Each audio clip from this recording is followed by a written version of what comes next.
Foundations of Amateur Radio.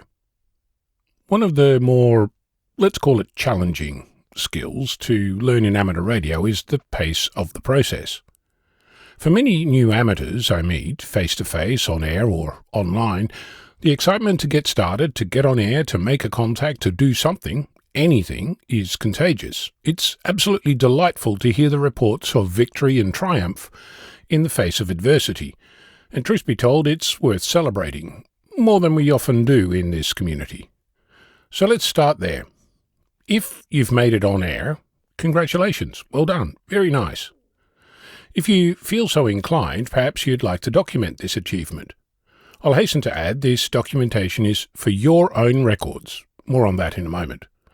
I will point out that you are under absolutely no obligation to create documentation, and even less obligation to make it public. Aside from any record-keeping requirements set out by your regulator. Now that you've made this first on-air contact, your obvious next activity is to do it again, perhaps with a slight variation in frequency, location, antenna or radio.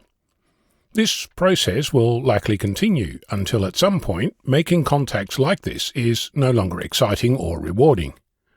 Some amateurs stop here and are never heard of again. And while that's disappointing, that's absolutely your prerogative, since this is a hobby, more precisely, your hobby.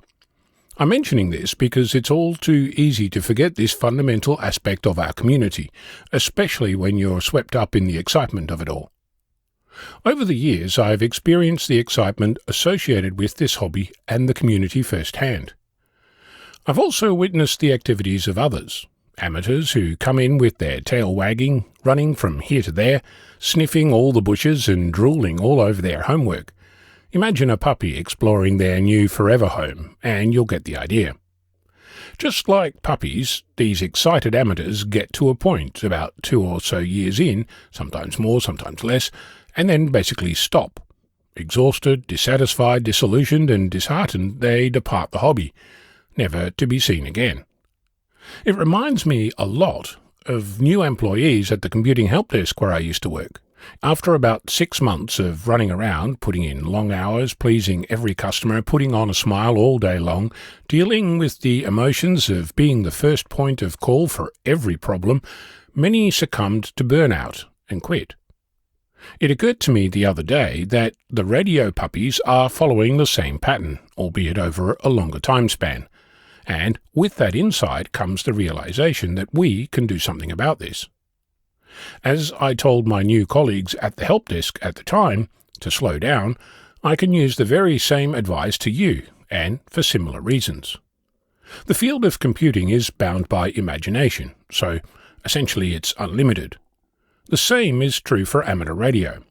The hobby you perhaps unwittingly stepped into turns out to be unlimited as well. The implications of this are that one lifetime is not sufficient to know everything about either computers or amateur radio, and much more than 3 lifetimes if you choose both, ask me how I know. With that comes the realization that patience and persistence pays off.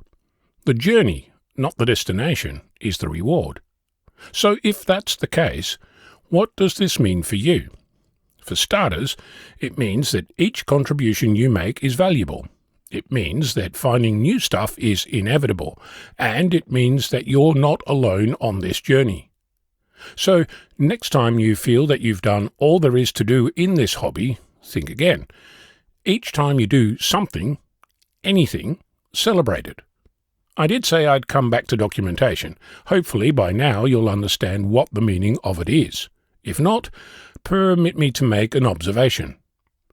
If you don't know or remember what you did, how will you know that you're on a journey?